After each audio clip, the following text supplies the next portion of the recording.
Hi, and welcome to another episode of ATD-TV.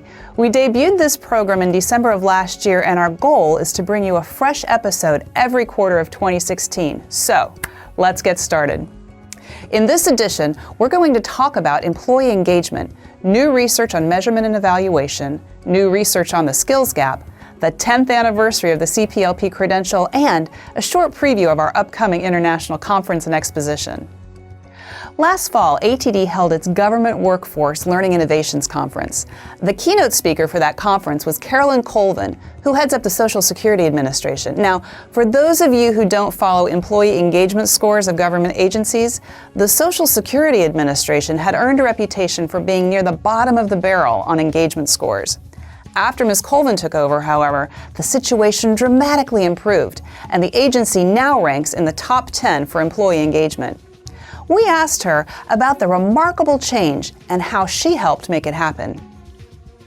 Well, our employees are our greatest asset, so we need to make sure they know that. And it's not just enough to say it, but we really have to demonstrate it through our actions. So I do a lot of activities that are directly focused on employee engagement, brown bag lunches, virtual town hall meetings, regular town hall meetings, videos. I also allow employees to email me. I do my own emails and they write and I have staff respond. I think that an engaged employee is a productive employee. I also expect my executive team to model the same behavior that I have. I want employees to know that we care about them. And what I say to our managers is they really don't care how much you know until they know how much you care. So it's important for them to demonstrate that. We are known for providing services in a compassionate and caring way. I want our employees to be treated in a caring and compassionate way. So I don't tolerate any behavior that is not going to contribute to that. I think I have learned that managers often are not good managers because they've not been trained. So every manager has to be trained within 3 to 6 months after they become a supervisor. Being a good technician, responsible for your own work, does not necessarily make you capable of developing others. We have feedback mechanisms. We are requiring, as a result of our performance plans, that employees or managers identify what they've accomplished in the area of employee engagement, because I believe in accountability and what gets measured gets done. So they know I'm going to be looking at those things when we do their regular reviews and evaluations. What gets measured gets done. Love that. Speaking of measuring things, that's the topic of a new research report coming out from ATD Research very soon. I had the opportunity to sit down with Maria Ho, ATD's research manager, to learn more about the report and what the research tells us about measurement and evaluation in our field. We did an original, probably not an original study, but a study in 2009 on measurement and evaluation. Tell us what's changed, why it's important that we are doing this, what we're learning. So what we've really seen is that most organizations are measuring their learning programs, the impact of their learning programs, but they're not taking the measurements that matter.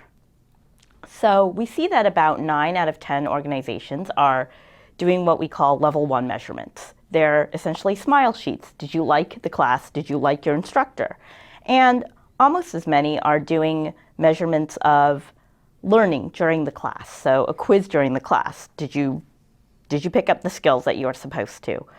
But really where it starts to fall off is only about 6 out of 10 organizations are taking measurements of on-the-job application of skills. So they're following up after the class. So they're following up a couple weeks later, a couple months later, to see whether or not individuals are actually taking those skills and using them on the job.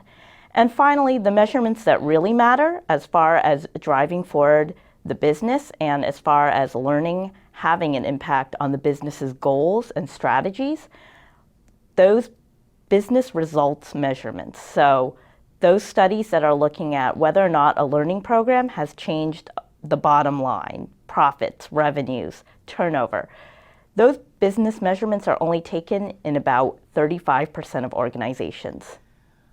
So only about a third of us are measuring what matters to the business. Correct. And how has that changed from 2009? That actually has not changed at all since 2009. We found that the percentage of organizations that are taking these higher level evaluations is almost identical to 2009.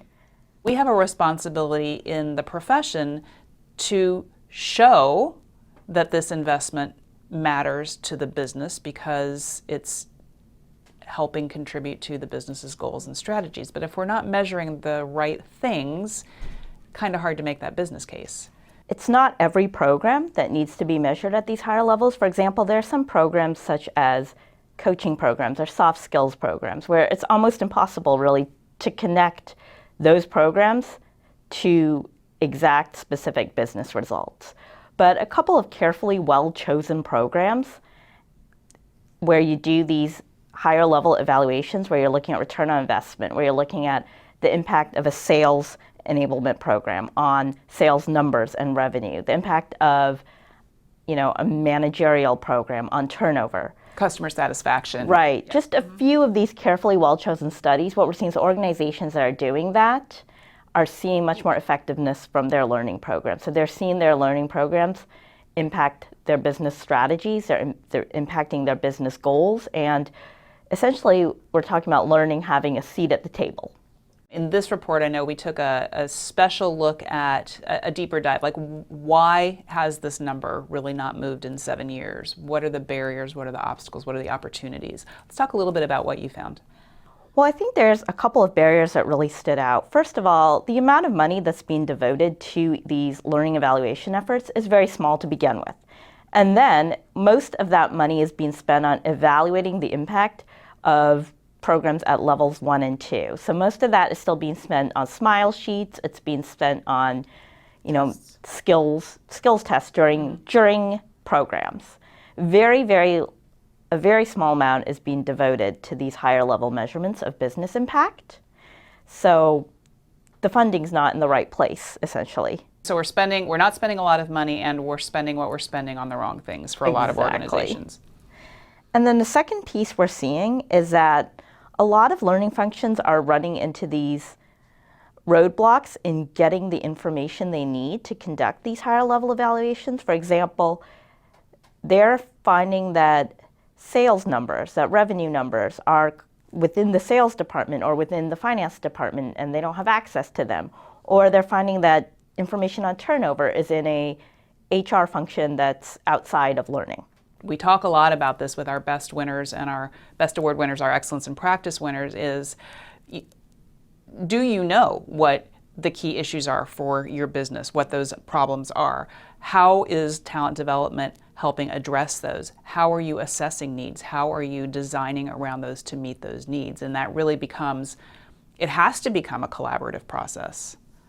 Right, it has to become a collaborative process, but one thing that we're seeing too is that if people are coming to you to conduct these evaluations, one thing we're seeing is that a lot of learning functions are having trouble attracting staff and team members that have the ability to conduct these evaluations. That's a problem. Yeah. And once they get them, they're having trouble hanging on to them because those skills are in such short supply out there in the job market. So what we saw was that less than 10% of organizations find it easy to attract learning staff that have the skills and competencies necessary to handle these higher level evaluations. And then once they're getting these people, they're not able to hang on to them. Only about 12% said that it was easy to retain the individuals with the skills and competencies necessary to conduct higher level evaluations.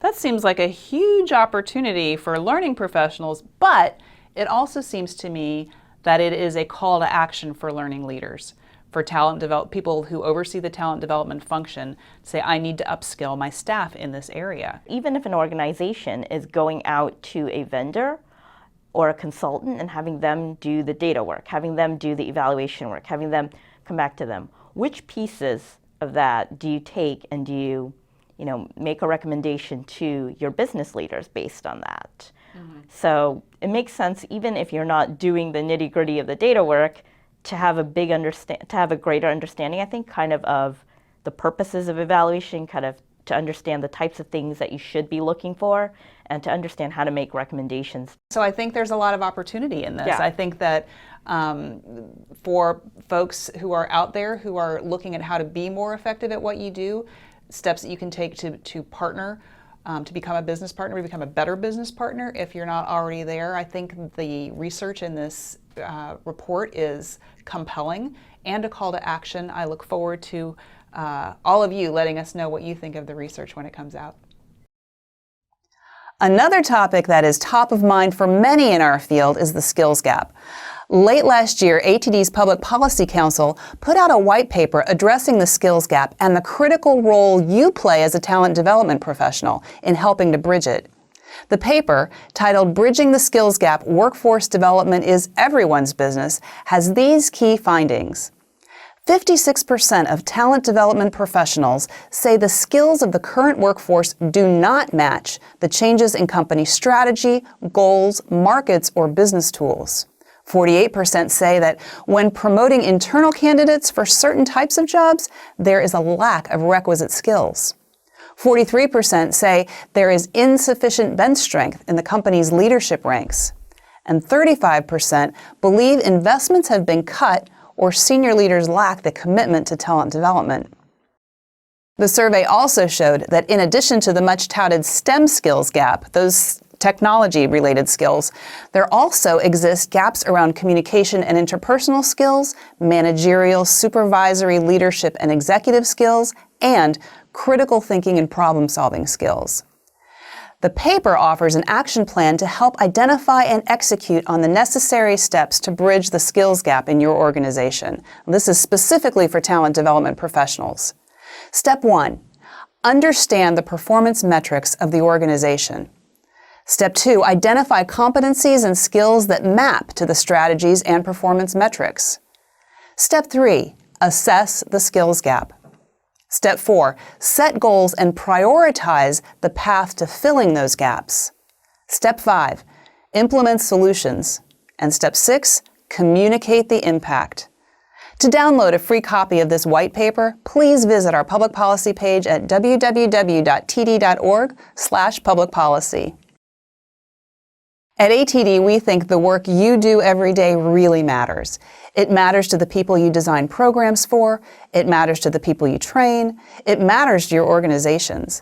And the scope of the work that you and your peers in the talent development field are involved in is remarkable.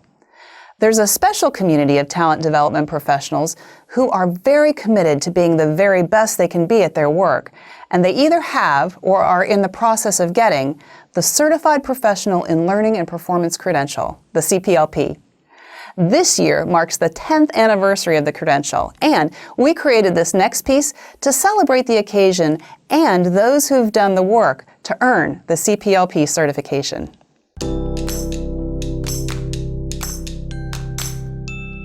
Most people have a real job and they get bit by the comedy bug, and that's when they upset their parents.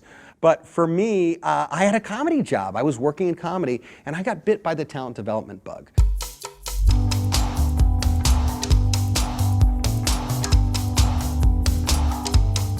Hi, I'm Matt Elwell. I'm the Executive Director of CSE Worldwide. We are the organization that supports 25 different theaters doing comedy sports across the world. As an improviser, I just love getting to play comedy sports. So, I've been playing comedy sports since 2000, and I hope to be, playing it till 3000. Yeah, I hope to live 1,000 years. Ladies and gentlemen, welcome to Comedy Sports. How are you When I realized that I wanted to be a trainer, I had no background in it. My degrees are in philosophy and English. I didn't have any background in education, educational theory, especially not adult education, which is a whole different beast. I knew I needed to fill in gaps in my understanding of what it was to be a trainer. So the CPLP certification, for me, it took about 9 months to complete. It was a very rigorous process where I learned a ton of different stuff. CPLP allowed me to speak a language that my clients understand. So it's one thing to talk about improv to a business person. It's another thing to be able to identify their business need and to be able to make the connection to how improvisation can make that difference. And I wouldn't have that vocabulary if it weren't for CPLP. What's killing you? That's the question that my chiropractor asked me 20 years ago. I simply said, I hate my job. And he replied, well, quit. Find your purpose, Donna. And then you'll have a life not of pain, but of passion. My name is Donna Steffi, and I'm an independent consultant, and the name of my company is Vital Signs Training. There's such a body of knowledge around how to be able to do this the right way. And it was so good when I heard that they were going to professionalize and have certification. The way CPLP is set up, there is a test, and the test really is a very intense process to go through. And the second portion of it was an example of a work project. We had 75 people volunteer to help design 4 training programs for orphanage directors in Africa. The question was, what is the return on investment of the training that you did? I had no idea what the return on investment was. Well, the project didn't pass. For me, not passing, it was hard, I have to admit. What was so interesting is within the next few months, there was an opportunity to go back to Africa. And what I was able to see our second time is this incredible return on investment. And I remember one of the directors saying that we now have 250 children who have uniforms and can go to school. That's a return on investment of this program. And so designing these programs was life-changing. I look at it this way, I wouldn't value a certification if it wasn't challenging. I mean, I want to know that those people who have that credential are people that really worked for it. My name is Chris Neubauer. I'm Director of Human Resources, People and Talent for Rotary International. We have over 1.2 million volunteer members around the world who come together to take action in their communities. One of the major initiatives for Rotary is the eradication of polio, so that we have people who are providing the polio vaccine. Rotary is on the verge of making history. We're anticipating that by 2019 the world will be declared polio-free. We're committed to training and learning just as much as we are to making the world a better place. One of the things the CPLP has done for our industry is really professionalized it. It doesn't matter where your degree is from or where your experience is from. If you hold the CPLP as an employer, I know what I can expect in terms of your productivity and your work. And by having the credential, we allow our Rotarians to know that the training that we're designing for them and that we're delivering ultimately frees them up to be able to do the good work that they do in the world. My work is not to change anyone. My work is really to ask introspective questions, to give suggestions, and then hopefully inspire people to make the changes that they need to make in their lives. I began my work as a trainer, training business professionals in these kind of improv soft skills. But now what I sometimes do is go to organizations and I teach them how to train, and I'm helping them make their training more engaging, more interactive, more transformational. So I now feel like CPLP has empowered me not just to be a trainer of learners, but a trainer of trainers.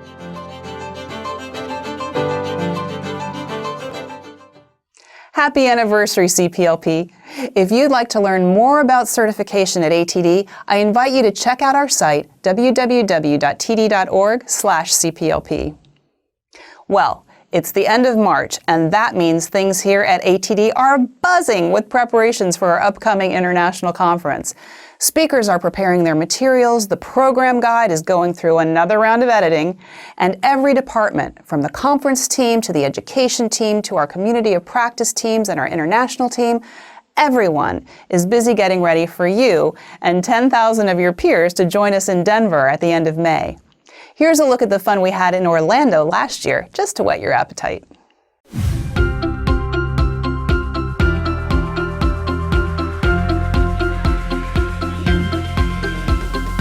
Ladies and gentlemen, welcome to Orlando, Florida, and the Association for Talent Development's 2015 International Conference and Exposition that has the power to transform lives.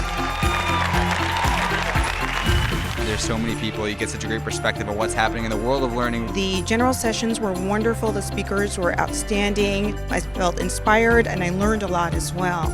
Whether you are a CEO, a talent developer, a talent specialist, a dean, or a student, this meeting is extremely timely. How often can you interact, learn from, share with people from a variety of industries, a variety of cultures, a variety of countries, all in one place?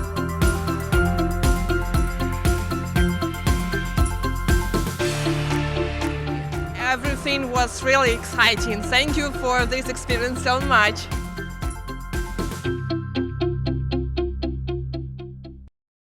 In case you're still on the fence about whether to attend, let me share a little information about what's in store for ATD 2016. I couldn't be any more excited about our keynote speakers. Simon Sinek, who wrote one of my favorite books, Start With Why, is our opening keynote speaker. He'll be followed by Brene Brown on Tuesday, and Brene's the researcher who's been doing powerful work on vulnerability and courage. Both Simon and Brene have two of the most popular TED Talks ever viewed. Our closing speaker, Jeremy Goucher, is the CEO of Trend Hunter, and he will blow you away with insights on identifying unstoppable ideas and finding patterns of opportunities that are right in front of you. The learning will be awesome, but it's the people you meet and network with at the conference that make it so unforgettable. So, if you haven't registered yet, I invite you to take a look at the conference website, explore the sessions and offerings, and you'll find everything at www.atdconference.org. And that wraps it up for this issue of ATD-TV. We hope to see you in May, and until next time, take good care and keep learning.